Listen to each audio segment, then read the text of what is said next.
soon start war in Edo, S-men warned. Oh my God, wonders shall never cease to end. S-men starting war in Edo State. Edo State na their state.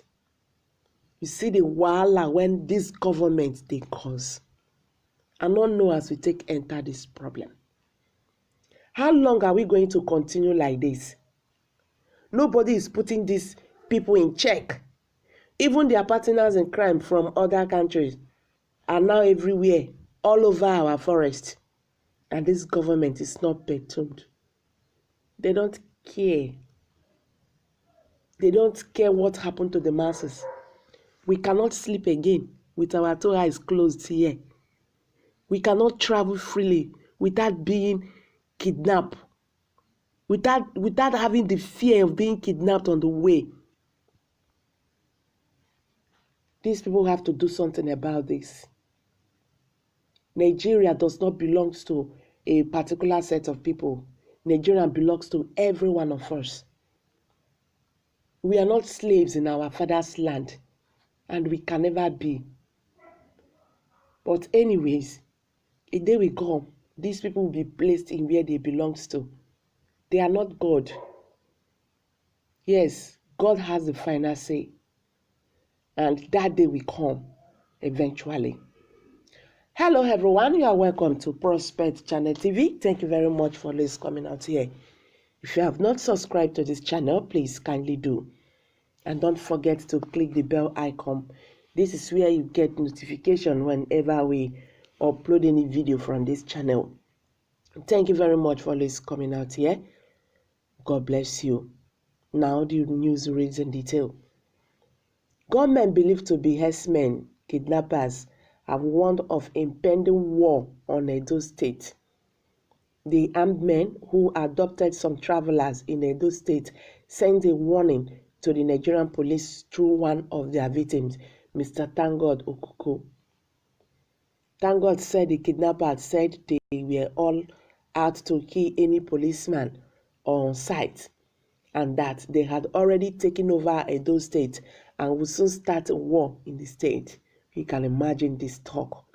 He said, after my elder brother paid the ransom for 4 of us, the leader asked me to tell the police that they had come for the police and would kill all policemen they come across. According to them, they have taken over Edo State and will soon start a war. I promised him I will personally deliver the message to the Edo State Commissioner of Police. 4 of them walked us out of the bush until we get to the village. It was from there we found our way to where my brother was already waiting to receive us.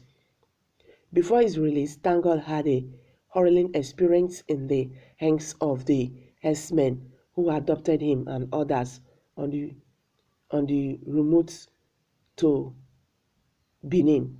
On the way to Benin. Edo State. Thangood spent at least 4 days in the kidnappers' den before his elder brother Dixon paid his ransom.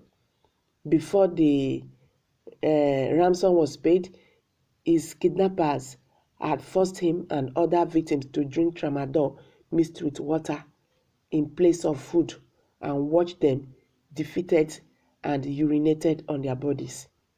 Thangood revealed that his abduction occurred while returning from Abuja when he had gone to attend a friend's wedding.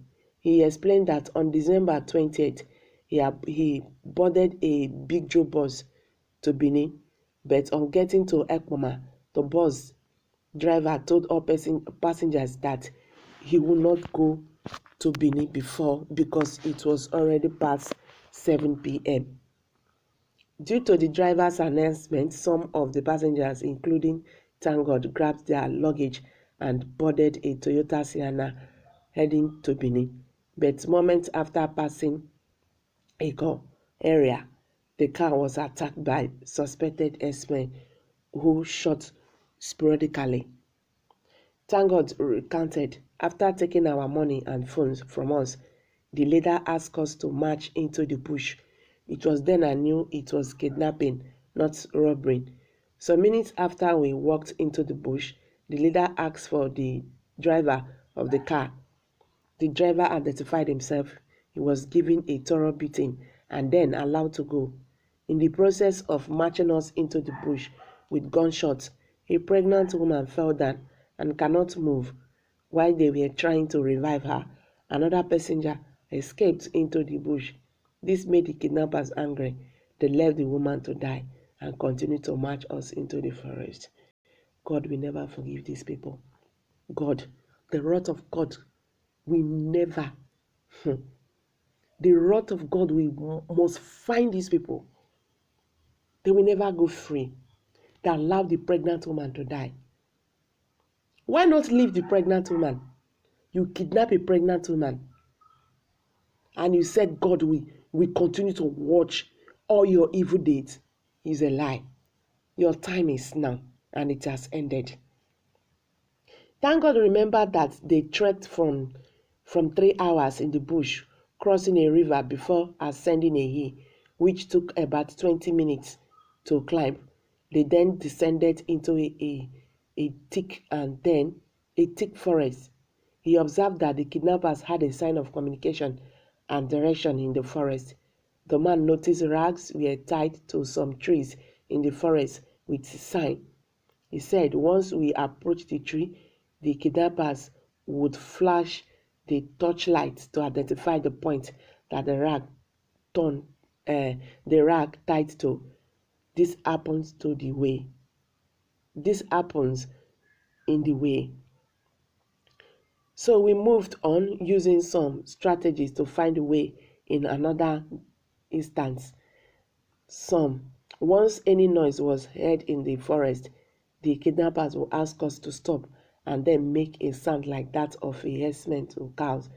If there was a similar response, it means it is their colleague. But if there was no response, then they would start shooting into the bush before moving on. There were lots of dead bodies in the forest, which their hands tied behind. We trekked for another 2 hours before getting to their camp, which is located in the heart of the forest. Thank God added that upon their arrival at the camp, there was jubilation.